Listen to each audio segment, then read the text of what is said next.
Bienvenido amigo y amiga a esta ya prácticamente nuestras últimas secciones de este análisis de los testigos de Jehová y sus doctrinas. Parte 45, ya casi terminando esta sección. Pues tanto si vivimos, vivimos para Jehová, como si morimos, morimos para Jehová. Aquí vemos donde en este pasaje, como venimos hablando en la sección 44, cómo realmente cambiaron su esencia del griego. De acuerdo de que este versículo está en el Nuevo Testamento, donde Jehová no es aplicado, porque estamos hablando en el griego. Entonces, por consiguiente, tanto si vivimos como si morimos, pertenecemos a Jehová, porque con este fin murió Cristo y volvió a vivir otra vez. Qué interesante, murió Cristo y volvió a vivir otra vez. Bueno, para ser Señor tanto sobre los muertos como sobre los vivos. Pero ¿por qué juzgas a tu hermano? ¿O por qué también menosprecias a tu hermano? Pues todos estaremos de pie ante el tribunal de Cristo, de Jehová, perdón. Porque está escrito, tan cierto como que yo vivo yo, dice Jehová, ante mí toda rodilla se doblará y toda lengua habrá reconocimiento abierto a Dios. De manera que cada uno de nosotros rendirá cuenta de sí mismo. Aquí vemos otra transliteración del versículo en el Nuevo Testamento, ¿verdad? Como en muchos pasajes anteriormente que hemos visto en este largo análisis de los testigos de Jehová. Entonces, vea qué interesante. En esta parte ya habíamos hablado la sección 44, así que vamos a seguir. Nada más quería refrescar un poquito la memoria de lo que estamos hablando. Ok. Pero está más que demostrado que los testigos de Jehová, ¿verdad?, son expertos en falsificaciones bíblicas, porque los traductores de la versión Nuevo Mundo, ¿verdad?, han sustituido aquí 8 veces el término curios por el nombre Jehová. El lector debe hacer de por sí la debida comprobación. Es un artificio satánico para despojar a Cristo de su señorío, ya que en los evangelios, ¿verdad?, los apóstoles llamaban constantemente Señor a Jesús, y no les conviene que el mismo título se encuentre aplicado indistintivamente a Dios y a Jesucristo, ¿verdad?, en el Nuevo Testamento, ¿verdad? Entonces vean qué interesante. Sin embargo, ¿por qué los ruselitas han vertido correctamente el último versículo? Vemos lo que dice el texto. Yo sé y de ello estoy persuadido en el Señor Jesús que nada de sí mismo es contaminado. Romanos 14:14. Entonces, vea qué interesante. El apóstol Pablo enfáticamente nos dice, vea lo que dice el apóstol Pablo. Por tanto os hago saber que nadie que hable por el Espíritu de Dios llama anatema a Jesús. La palabra anatema es una palabra muy fuerte en el pensamiento judío y también en el diccionario y su significado. Anatema significa maldito. Una expresión muy fuerte en el pensamiento judío, ¿verdad? Y nadie puede llamar a Jesús Señor si no es por el Espíritu Santo. 1 Corintios 12:3. Y afirma también en Efesios 4:5 que tenemos un solo Señor. ¿Por qué? Entonces, ¿por qué? Pues los ruselitas le niegan ese título. El que me honra no honra al Hijo, no honra al Padre. Nos dice Jesucristo mismo en Juan 5:23. ¿Por qué? Porque él conocía y sabía mejor que los ruselitas la profunda identificación entre ambas personas divinas en el seno de la divinidad, única y esencial. Ello es lo que le hace exclamar: yo y el Padre uno somos. Juan 10:30. Muy interesante, donde lamentablemente, obviamente, en la traducción del Nuevo Mundo, del Nuevo Testamento, todos estos versículos están totalmente transliterados. 1 Corintios 10:21 dice, vea de la traducción del Nuevo Mundo, 1 Corintios 10:21, no podéis beber la copa del Señor y la copa de los demonios. Traducción del Nuevo Mundo, vea lo que dice, no pueden estar bebiendo la copa de Jehová y la copa de los demonios. ¿Cómo cambiaron el nombre Señor por Jehová? Donde en el Nuevo Testamento no cabería por las reglas que vimos anteriormente gramaticales. Pero, como les digo, a conveniencia hicieron el traslado. Ok, vamos a continuar. Nuevamente, no hay duda que la copa del Señor se refiere a la comunión de Cristo. 1 Corintios 10:16, Mateo 26:27 y Santiago. Colosenses 3:13, vamos a leer, dice: soportados unos a otros y perdonados unos a otros. Si alguno tuviere queja contra otro, de la manera que Cristo os perdonó, y así como el Señor también os ha perdonado, ¿verdad? Vea qué interesante, versión moderna, nácar columna.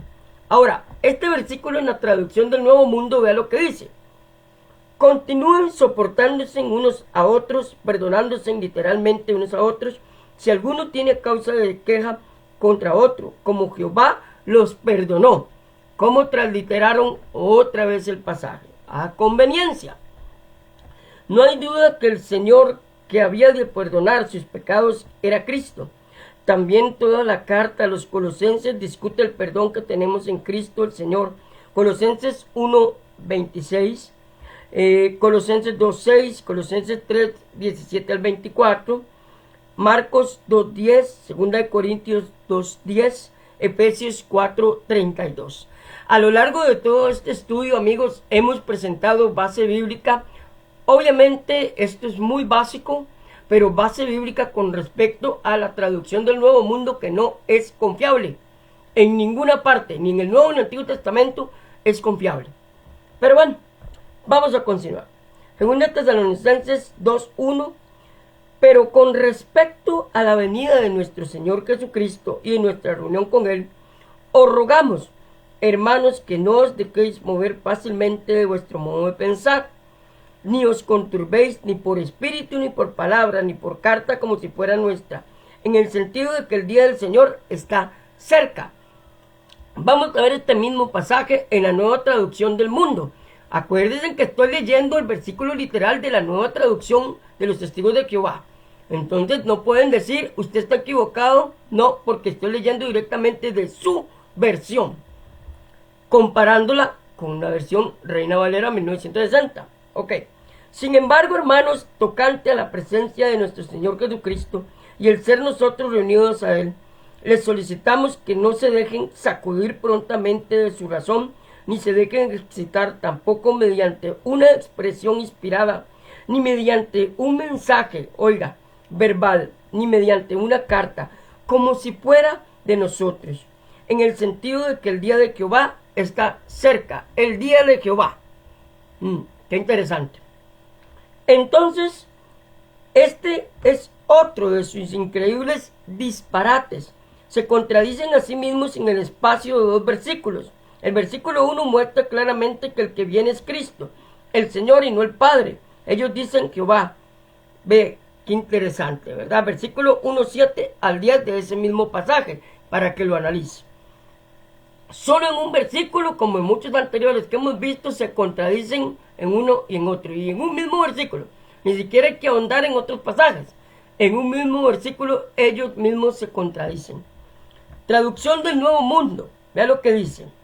Apocalipsis 22:4. Voy a leer primero, el versículo y después la traducción del Nuevo Mundo de ese mismo versículo. Apocalipsis 22:4. Y me dijo: estas palabras son fieles y verdaderas, y el Señor, el Dios de los espíritus de los profetas, ha enviado su ángel para mostrar a sus siervos las cosas que deben suceder pronto. Ahora veamos este mismo pasaje de Apocalipsis 22:6 con la traducción del Nuevo Mundo. Y me dijo: estas palabras son fieles y verdaderas. Sí, Jehová, el Dios de los espíritus, ¿verdad? El Dios de los espíritus, de las expresiones inspiradas, el Dios de las expresiones inspiradas de los profetas, envió a su ángel para mostrar a sus esclavos, las cosas que tienen que efectuarse dentro de poco. O sea, no solamente la transliteración, sino que resulta que ahora somos esclavos de Dios. Qué interesante. Aquí vemos una versión donde dice que el testigo de Jehová es esclavo en su traducción. Y ahora por eso podemos entender por qué es que sirven ciegamente, según ellos, donde Cristo nos dio la libertad de una salvación pura, sencilla, sin nada, solamente por gracia. Pero aquí vemos donde la esclavitud y Dios manda ser esclavo de él. ¿No creen que es una contradicción enorme a muchas partes de la Biblia? Pero bueno, vamos a continuar. Eso quedará para algún tema futuro. Ellos dicen que Jehová envió su ángel, cuando el versículo 16 dice que Cristo envió su ángel. Cristo es ciertamente el Dios de los espíritus de los profetas, porque es el quien envió el Espíritu Santo, ¿verdad?, para inspirarlos. Juan 15, 26.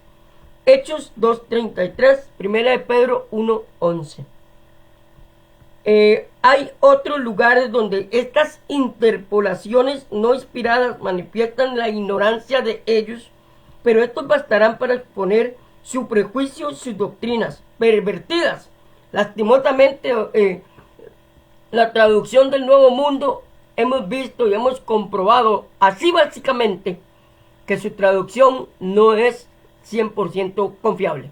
Ahora, hemos visto a lo largo de todo este proceso, amigo y amiga, que esa traducción de Atalaya, Despertar y todas estas revistas vienen de corazones no realmente regenerados, ni tampoco de corazones sinceros que realmente profesan el espíritu de la palabra de Dios, ni la sana doctrina. Muy importante.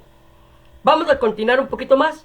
El título Señor es usado libremente en ambos testamentos para referirse a Dios y Jesús. En el Antiguo Testamento la palabra hebrea para Señor era Adonai. En la versión de los 70 y el Nuevo Testamento, que fue escrito en griego, la palabra traducida Señor es Kurios. Ambos, Adonai y Kurios, fue usada para Dios por los judíos. Vea qué interesante. Entonces no tenemos ninguna forma de cómo hacerle esa transliteración, ¿verdad? En el Nuevo Testamento, Kurios tenía dos significados. Vea, uno común y una sagrada. El uso común fue un saludo cortés significado Señor o Maestro. El sentido sagrado implica deidad. Algunos pasajes del Nuevo Testamento obviamente usan la palabra Señor como un término, de respeto para Jesús, Juan 4:11. Puesto que los primeros cristianos eran monoteístas, la creencia en un solo Dios, pero en unidad. Acuérdense de lo que vimos en uno de estos estudios, ¿verdad? Echat y Echat, que es muy importante, ¿verdad? Como lo eran los judíos. Si usaran la palabra Señor en el sentido sagrado para Jesús, esta sería la más fuerte evidencia de que pensaban que Cristo era Dios. Ahora, los romanos, que adoraban al emperador como un dios, a menudo debían saludarle al uno y al otro y decir, César es Señor. Una de las razones por qué los primeros cristianos fueron perseguidos fue que rehusaron dar ese honor al emperador. Esa práctica puede también explicar la importancia de la frase cristiana, Jesús es el Señor. ¿Ve? Entonces, eso es Señor siendo usado en el sentido de Dios. Por eso los cristianos no usaban esta expresión ante los emperadores, ¿verdad? Porque acuérdense que esto es lo que estaba pasando en ese tiempo, en el siglo I. Hoy hay varios, ejemplos claros donde Jesús es llamado Señor. En el segundo sagrado en la Escritura, Pablo escribió, nadie que hable por el Espíritu de Dios puede llamar a Jesús Señor, sino por el Espíritu Santo. En 1 Corintios 12:3. Entonces, algunos individuos podrían objetar por medio de decir, yo creo en Jesús como mi Señor, pero ciertamente no pienso que Él es Dios. ¿Qué es lo que pasa con los testigos de Jehová? La cuestión importante es que se requiere decir por la palabra Señor, cualquier puede pronunciar las palabras Jesús es el Señor, y algunos aún quieren decirlo en el sentido de maestro, pero eso no es acerca de lo que Pablo está hablando. Varias cosas indican que Pablo, estaba haciendo una declaración acerca de la divinidad de Cristo. Ahora, acordémonos que los testigos de Jehová ven a Jesús como un ser inferior, no es un ser divino, es un ser creado, para terminarla. Vamos a continuar. Pablo empezó el capítulo 12 de 1 Corintios por medio de hablar de los dones espirituales y el hecho de que los corintios habían sido llevados, a la adoración de los ídolos como dioses. En contraste a aquellos falsos dioses, versículo 1 y 2 de 1 Corintios, Pablo declara que ninguno por el Espíritu de Dios puede decir que Jesús es anatema y que ninguno puede, afirmar que Jesús es Señor, excepto por el Espíritu Santo. Obviamente, por eso el Espíritu Santo para los testigos de Jehová no es importante, es como una fuerza activa, nada más. Entonces, queda muy claro que solamente por el Espíritu Santo podemos decir Jesús es nuestro Señor, como tiene que ser, aceptando que Él es Dios. Entonces, implicando que Jesús, el Señor, es el Dios verdadero, digno de adoración. En el versículo 3 del capítulo que estamos de 1 Corintios, Pablo dice, trató el Espíritu a Jesús y a Dios sobre una base igual. Los versículos 4 y 6 también lo demuestran. Y vamos a hacer un pequeño análisis de ese pasaje. Versículo 4, para que usted lo analice. Diversidad de dones, pero el Espíritu es el mismo. Versículo 5, diversidad de ministerios y el mismo Señor. Eso es Jesús. Versículo 6, diversidad de operaciones, pero el mismo Dios. Si Jesús no es Dios, ¿por qué es tratado igualmente en el versículo 5 y en los versículos 11 y 18 de 1 Corintios? El Espíritu y Dios son tratados nuevamente como sinónimos. Si uno fuera pedirle a una persona que niegue la deidad de Cristo, si él o ella alaba al Señor, esa persona tendría que preguntar, ¿quién quiere decir usted? Ese es el punto. A través del Nuevo Testamento, Dios y Jesús son llamados Señor. La respuesta general de él o ella que sería apta para dar es, yo oro a Dios, pero no creo en la oración a Jesús. En respuesta, hay 5 pasajes en el Nuevo Testamento donde la oración es ofrecida a Jesús en el cielo como Señor o el Hijo de Dios, cosa que lo niegan los testigos de Jehová. En Hechos 7, 59, 60, Esteban llamó a Jesús como Señor. Mientras estaba siendo apedreado, oró, Señor Jesús, recibe mi espíritu. Eso indica su creencia de que Jesús era más que un hombre mortal, bastante poderoso para recibir su espíritu. Y puesto de rodillas, clamó a gran voz, Señor, no les tomes en cuenta este pecado. Un judío helénico piadoso a alguien menos que a Dios. En 1 Corintios 1:2, Pablo escribió a los santos que en cualquier lugar invocan el nombre de nuestro Señor Jesucristo, ¿verdad? Señor de ellos y Señor nuestro. Amados, a lo largo de todo este estudio que hemos analizado en estas partes 45 ya hoy, ¿verdad? Ya estamos a punto de finalizar. Hemos visto y analizado que su misma traducción del Nuevo Mundo no es confiable. Pero eso le toca a usted investigarlo. Eso le toca a usted analizarlo a conciencia. Nosotros nada más ponemos aquí una base analizando las doctrinas de los testigos de Jehová. Obviamente es muy básico el tema que hemos tratado, ¿verdad? Pero con lo básico que hemos dado, nos queda más claro y más convincente de que la traducción del Nuevo Mundo, la Atalaya, el Despertar y otras revistas que ustedes consideran como verdadero, está totalmente transliterado del griego. Ok. En 2 Corintios 12, 8 al 9, a medida que Pablo hablaba de su aguijón en la carne, dijo, respecto a lo cual 3 veces he rogado al Señor que lo que quite de mí, y me he dicho, bástate mi gracia, porque mi poder se perfecciona en la debilidad. Por tanto, de buena gana me gloriaré más bien en mis debilidades, para que repose sobre mí el poder de Cristo.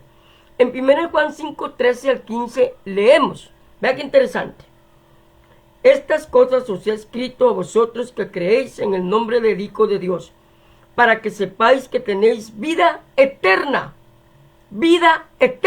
en Cristo Jesús. Y para que y que esta es la confianza que tenemos en Él, que si pedimos alguna cosa conforme a su voluntad, Él nos oye. Y si sabemos que Él nos oye en cualquier cosa que pidamos, sabemos que tenemos las peticiones de que Él le hayamos hecho. Los pronombres Él y le se refieren al Hijo de Dios. Versículo 13.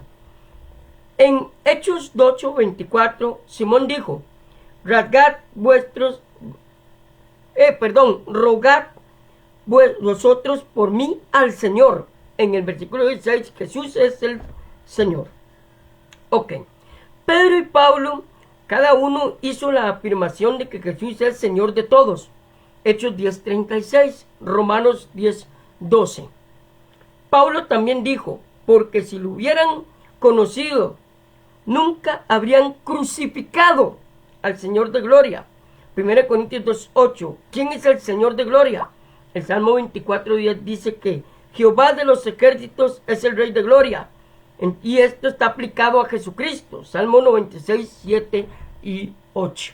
Hoy voy a quedar con esta parte 45. Mañana, si Dios lo permite, ya damos la parte 46 y final de todo este análisis de los testigos de Jehová. Que Dios me los bendiga. Un abrazo a la distancia.